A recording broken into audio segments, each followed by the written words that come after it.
The basement's single overhead bulb flickers, casting long, jagged shadows across Viktor Volkov's face. He is slumped against the cold concrete, a king reduced to a heap of torn white silk and blood. Above him, the muffled thud of boots and the shatter of glass signal the end of his reign. He closes his eyes, waiting for the coup's final bullet. Instead, he hears the rhythmic, steady click of sensible rubber-soled shoes. He looks up, eyes tracking a figure kneeling before him. It isn't his executioner. It's Soraya, the woman he fired an hour ago for knowing too much. Her hand, usually reserved for polishing silver, grips his bloody collar firmly. In her other hand, she holds a small paring knife, the blade catching the dim light. "You told me never to touch your personal belongings again, Mr. Volkov," she whispers, her voice steady as a heartbeat. "Does that include your life?" Soraya Bennett had mastered the art of being a ghost long before today. At 30, she knew that in a house like Volkov's, silence wasn't just a job requirement, it was armor. She had spent 3 years navigating the shadows of this mansion, memorizing the floorboards that creaked and the doors that never locked, all while being treated as part of the furniture. She had been halfway to the bus stop with her meager severance when the first shots rang out. She could have walking, she should have, but Soraya had learned early that survival in the city meant being the person no one bothers to watch. Now, that disposability was her greatest weapon. Looking at the man who had dismissed her as nothing, she realizes that her invisibility is the only thing that can lead them both out of this tomb alive. The heavy oak doors of Viktor Volkov's study didn't creak, they groaned, as if the very architecture of the mansion was weary of the secrets held within. Soraya stood on the plush Persian rug, her hands clasped loosely in front of her black apron. She kept her gaze exactly 3 inches below Viktor's chin, a practiced distance that signaled both respect and the invisibility he required. "You're efficient, Soraya, perhaps too much so," Viktor said, his voice a low vibration that seemed to grate against the silence of the room. He didn't look up from the ledger on his desk. His tattooed fingers, thick and scarred, traced a line of figures. "You noticed the shift in the wine cellar inventory. You noticed the discrepancy in the guest logs from last Tuesday." "It is my job to notice the house, Mr. Volkov," she replied softly. "Exactly, and this house is becoming a place where noticing leads to a short life." He finally looked up. His eyes were the color of flint, hard and sparks ready. He slid a thick envelope across the mahogany. "This is your severance, 3 times what I owe you. You are to be off the grounds in 20 minutes. Don't go back to your quarters, just leave." The bluntness of it was a physical blow. For 3 years, she had been the pulse of this estate, the one who knew exactly how he liked his espresso and which floorboards to avoid at midnight. Now he was discarding her like a stained linen. Soraya didn't plead. She reached out, took the envelope, and felt the weight of her own disposability. "As you wish, sir," she said, and left. She was halfway to the staff exit when the world shattered. A muffled explosion rocked the east wing, followed by the rapid-fire staccato of automatic weapons. It wasn't the distant sound of the city, it was inside. Panic flared in her chest, but Soraya's instincts, honed by years of navigating volatile spaces, took over. She didn't run for the gate was where the noise was. Instead, she slipped into the dumbwaiter alcove, pulling the small wooden door shut just as heavy boots thundered into the hallway. Through the narrow slats of the service vent, she watched the betrayal unfold. Yuri, Viktor's most trusted lieutenant, walked past her hiding spot, his face twisted into a grin that was more predatory than triumphant. Behind him, 2 men dragged a struggling, bloodied Viktor. He wasn't the untouchable titan from 10 minutes ago. His white shirt was shredded, his face a mask of crimson. "The basement, Yuri?" one of the men laughed. "Why not just end it here?" "Because," Yuri's voice dripped with poisonous glee, "I want him to sit in the dark and listen to me take everything he built. Let him rot in the cellar until the paperwork is signed. Then we bury him in his own foundation." Zariah held her breath, her heart hammering against her ribs like a trapped bird. She watched them drag her former employer toward the heavy iron door of the basement. She had her severance in her pocket. She had a bus to catch. But as the door slammed shut and the house filled with the screams of a dying empire, Zariah realized she couldn't leave. Victor had fired her to save her, but in doing so, he had left himself with no one left to trust but the woman he thought was a ghost. The heavy iron door groaned as Zariah pushed it open just enough to slip through, her heart echoing the metallic protest. The basement was a tomb of forgotten things, smelling of damp earth and the iron tang of fresh blood. She moved with the silence of a shadow, a skill perfected over years of cleaning around a man who didn't want to be seen. In the center of the room, bathed in the sickly yellow glow of a single bulb, Viktor Volkov was a ruin of a man. His wrists were pulled raw by the hemp rope binding him to a support beam, his head lolling against his chest. She didn't rush to his side. Instead, she stood at the edge of the light, watching him. Upstairs, the house was screaming, shouts of men celebrating a crown they hadn't yet earned. "Mr. Volkov," she whispered. His head snapped up, the movement jagged and painful. Even through the blood masking his face, his eyes remained twin daggers of ice. He squinted into the gloom, his jaw tightening as he recognized the maid's uniform. "Zariah?" His voice was a wet rasp. "I told you to leave. You're a fool." "I was always a fast learner, sir," she said, stepping into the light. She knelt before him, the concrete cold against her knees. She didn't immediately reach for the ropes. Instead, she gripped his chin, forcing his gaze to hold hers. It was a staggering breach of the rules that had governed their lives for 3 years. "Look at me, Victor." The use of his first name was like a physical strike. He stiffened, his nostrils flaring. For a moment, the predator flickered behind his eyes, but it was dampened by the reality of his predicament. "The men upstairs think you're dead weight, and the man who fired me an hour ago would probably agree. But if I cut these ropes, I'm not doing it for a boss. I'm doing it for a man who owes me a life. Do you acknowledge that?" Victor stared at her, really seeing her for the first time, not as a ghost who polished his silver, but as the only person standing between him and a shallow grave. The pride in his expression fractured, replaced with a grim, burgeoning respect. "I acknowledge it," he rasped, the words heavy with the weight of a new, unspoken contract. Zariah nodded once. She pulled the small paring knife from her apron, the same one she had used to slice fruit for his breakfast, and began to see through the thick fibers. As the final strand snapped, Victor tumbled forward, his heavy, muscular frame leaning entirely against her slight stature. "The back cellar exit leads to the drainage tunnels," she whispered as she hoisted his arm over her shoulder. "Keep your head down, Mr. Volkov. From here on out, we're both ghosts." The air in the drainage tunnels was thick with the scent of mildew and old limestone, a sharp contrast to the expensive cologne and floor wax of the world above. Victor's weight was a crushing reality against Zariah's shoulder, his breath coming in shallow, ragged hitches that fanned against her neck. Every few steps, his knees would buckle, and she would have to hitch him upward, her own muscles screaming under the strain. Above them, the floorboards of the mansion groaned. The celebratory shouts of Yuri's men had curdled into frantic orders. They had discovered the empty chair in the basement. "Left at the junction," Zariah whispered, her voice barely a threat in the dark. Victor grunted, his fingers digging into her shoulder with a grip that was more claw than hand. How do you know these paths?" "The house doesn't just have rooms, Mr. Volkov. It has veins," she replied, guiding him into a narrow crawl space hidden behind a rusted ventilation grate. "The pipes leak, the wiring frays. The people who fix things don't use the grand staircase." They froze as the heavy thud of boots resonated directly overhead.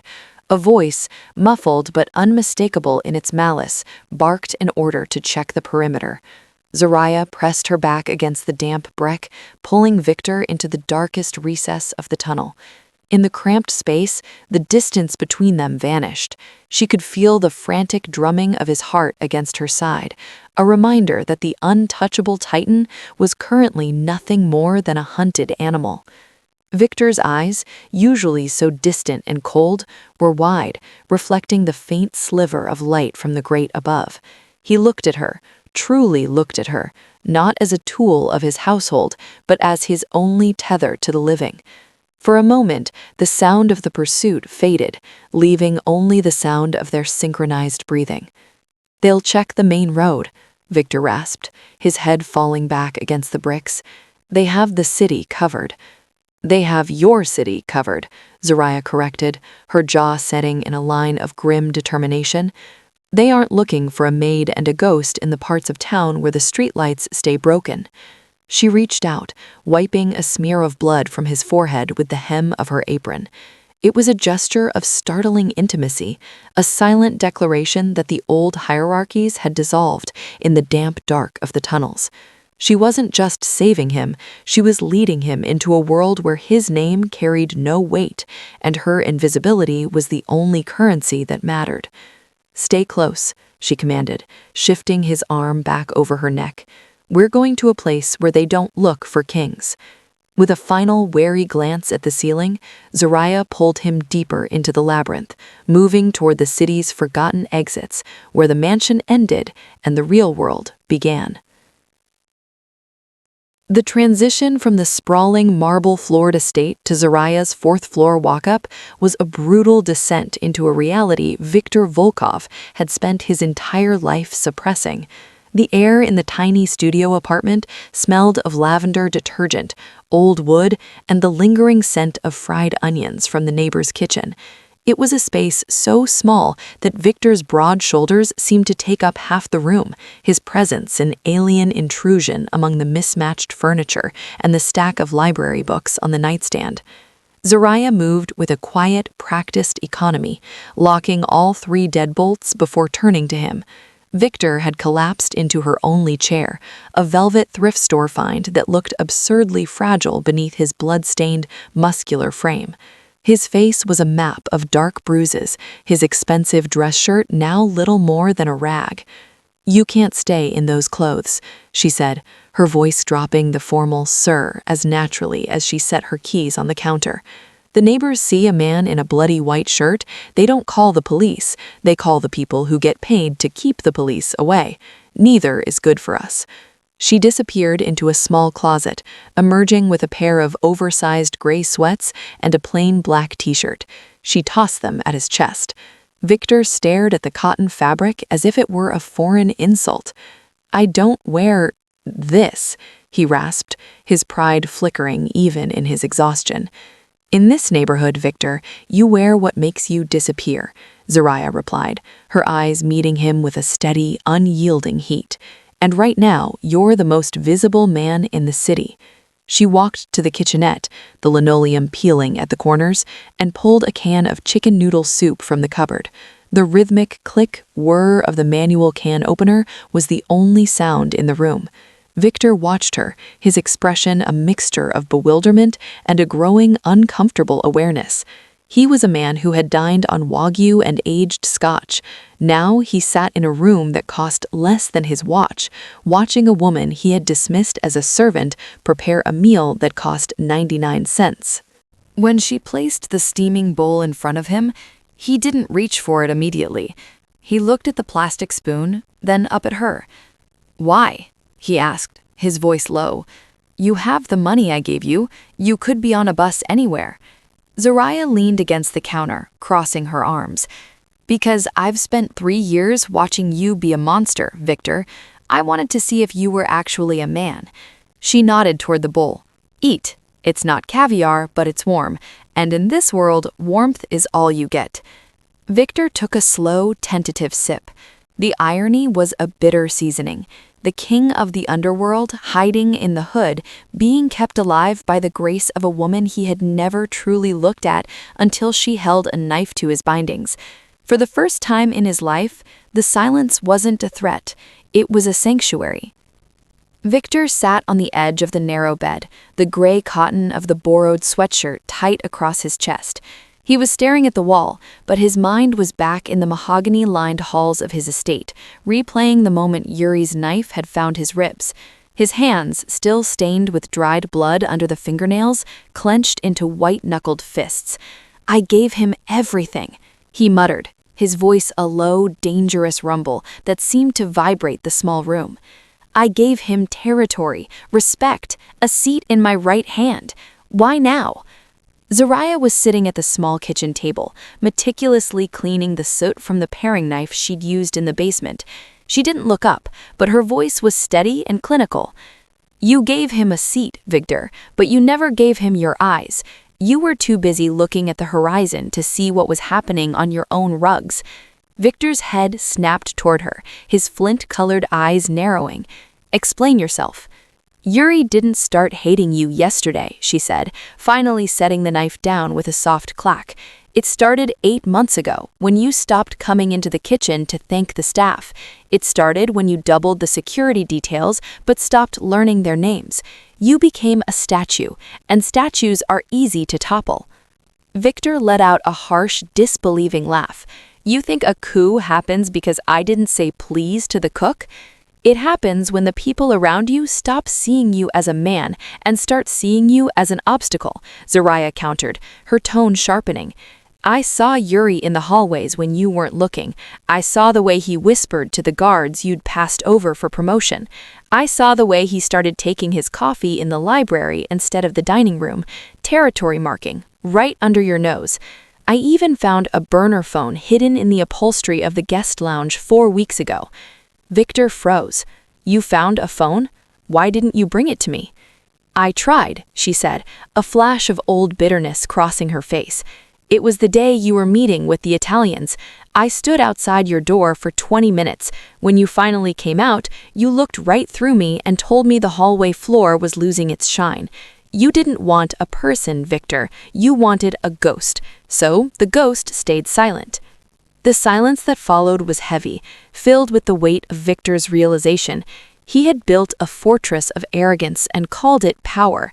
He had ignored the very person who had been his most loyal sentinel simply because of the uniform she wore. He looked at Zariah, really looked at her, and saw the intelligence he had discarded. The maid's eye view had seen the rot in his foundation long before the walls fell. "The phone," Victor rasped, his pride finally crumbling into a cold, focused rage. "Do you still have it?" Zariah reached into her apron pocket, which was draped over the back of the chair, and pulled out a small, cracked device. "I didn't throw it away. I figured one day someone would want to know the truth." The small apartment grew quiet as the city hummed outside, the sound of sirens and distant traffic providing a stark contrast to the heavy stillness between them. Zariah returned from the bathroom with a plastic basin of warm water and a first aid kit she'd kept stocked for the scrapes and bruises of a working-class life. Victor was still sitting on the edge of the bed, the burner phone resting in his palm like a ticking bomb. "Take off the shirt," she said quietly. Victor hesitated, the reflexive pride of a man who never showed weakness warring with the physical reality of his pain. Slowly, he pulled the black cotton t-shirt over his head. The sight of him was a map of violence. Angry purple hematomas bloomed across his ribs, and the deep, jagged gash from Yuri's knife looked like a weeping mouth against his side. The tattoos that covered his skin, intricate wolves and Cyrillic script, were interrupted by the raw trauma of the betrayal. Zariah knelt between his knees. She didn't look away from the damage. She dipped a clean cloth into the water and pressed it against his side. Victor hissed, his entire body coiling like a spring, his hands gripping the edges of the mattress until his knuckles turned white. "Easy," she murmured, her voice steady and grounding. "The more you tense, the more it bleeds." As she worked, the silence shifted. It was no longer the silence of a master and a servant, but of two people bound by a singular, desperate circumstance. Zariah's hands were methodical and gentle, moving with a grace that came from years of careful labor. She cleaned the grit from his wounds, her fingertips occasionally brushing against the heat of his skin. Victor looked down at her. From this close, he could see the faint lines of exhaustion around her eyes and the unwavering focus in her expression. He had spent years seeing only her hands, hands that moved plates, hands that dusted shelves. Now he felt the weight of her presence. The touch was visceral. It was the first time in years someone had touched him without wanting something from him or wanting him dead.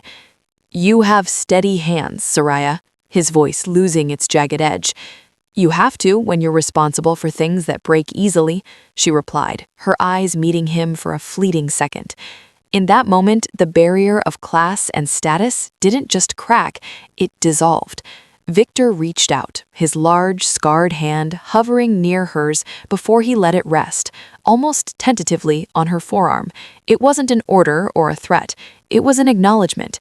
The king of the underworld was being mended by the woman he had deemed disposable, and for the first time, he realized that the strength he had worshipped was hollow compared to the resilience she carried in her bones.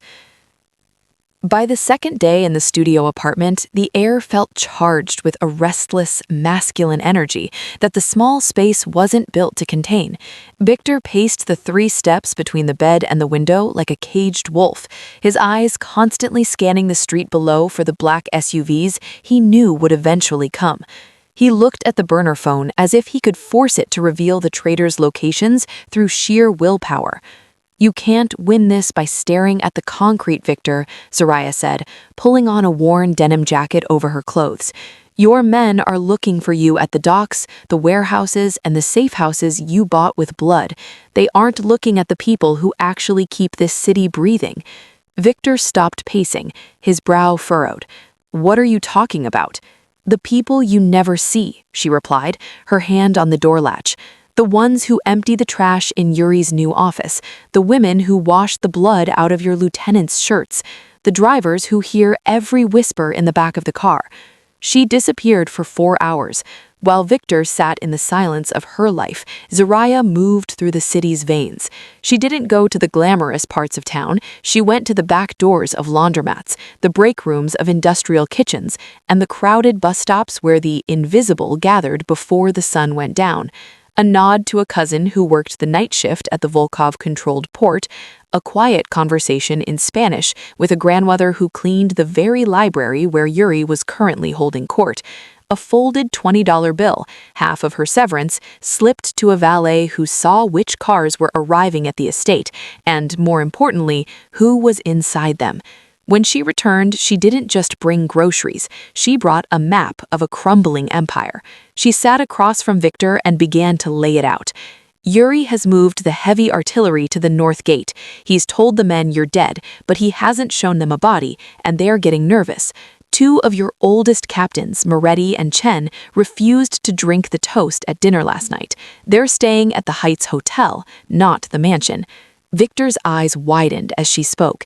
He had spent millions on a surveillance network of high-tech cameras and encrypted servers, yet here was a woman who had gathered more actionable intelligence with a few bus transfers and a shared thermos of coffee.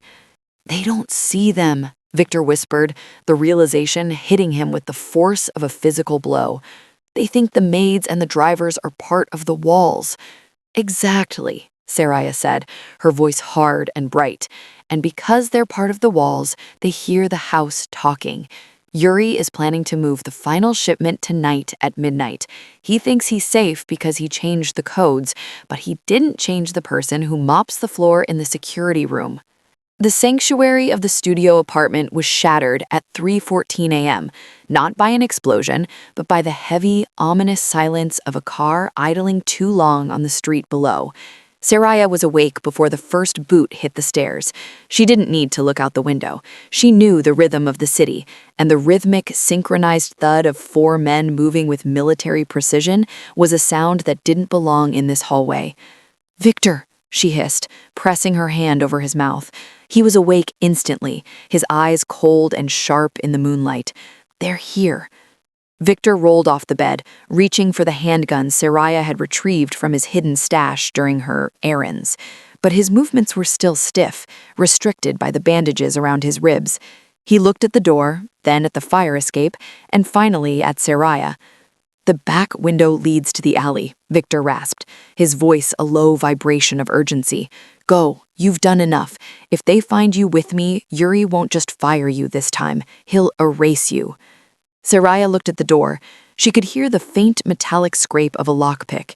She looked at the envelope of severance pay sitting on the counter, her ticket to a quiet life, a new city, a world where she didn't have to clean up blood or hide in the dark. The safe path was right there, shivering in the breeze from the window. She could run, and no one would blame her. Victor had discarded her once. Why should she bleed for him now? But then she looked at Victor. He wasn't the distant titan anymore. He was a man who had been broken and mended by her hands. He was a man who had finally learned to see her. I'm tired of running, Victor, she said, her voice dropping into a low, lethal register he had never heard before. She reached into the kitchen drawer and pulled out the paring knife, the small, humble tool that had already saved his life once. And I'm tired of being the only one who cleans up the messes men like Yuri make. The door frame splintered. Saraya didn't dive for the fire escape. Instead, she kicked the small kitchen table over, creating a barrier.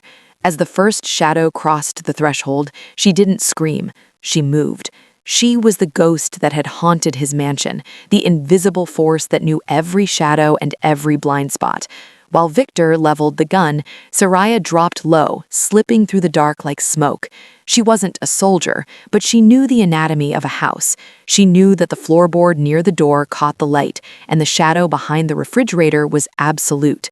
As the lead gunman focused on the hulking silhouette of Victor, Saraya emerged from the dark, her blade finding the soft tissue of his Achilles heel. The choice was made. He wasn't his maid anymore, and he wasn't his victim. She was the ghost who had decided to haunt back. The drive back to the estate was a descent into the belly of the beast. The city lights blurred into long neon streaks, but as the iron gates of the Volkov mansion loomed through the rain, the world sharpened into a singular, lethal focus. Victor sat in the passenger seat of the beat-up sedan, his hand resting on the hilt of his weapon, but his eyes were on Saraya. She wasn't wearing her maid's uniform anymore, yet she had never looked more like the master of this house. The cameras at the west perimeter have a 4-second blind spot every time the infrared resets. Yuri never bothered to fix it. He thought security was just about having more men with guns. He forgot that the walls have ears and the shadows have keys. They didn't use the front gates. Saraya led him through a gap in the stone wall she'd discovered while searching for a lost delivery 2 years prior. They moved through the manicured gardens like twin wraiths. While Victor positioned himself near the library balcony, Saraya slipped toward the service entrance. Inside, the mansion felt different, heavy with the stench of cheap cigars and the arrogance of men who hadn't earned their power. Saraya moved through the kitchen, her feet knowing exactly which tiles stayed silent. She didn't head for the armory. She headed for the server room, tucked behind the laundry. She wasn't a hacker, but she was a cleaner. She knew that the ventilation duct in the laundry room was the only way to reach the master override without a keycard. Slipping into the narrow metallic tunnel, she felt the familiar pull of the shadows. She moved with a terrifying fluidity, her breath held in check. When she reached the junction, she reached out and pulled the master breaker that she had seen a technician service 6 months ago.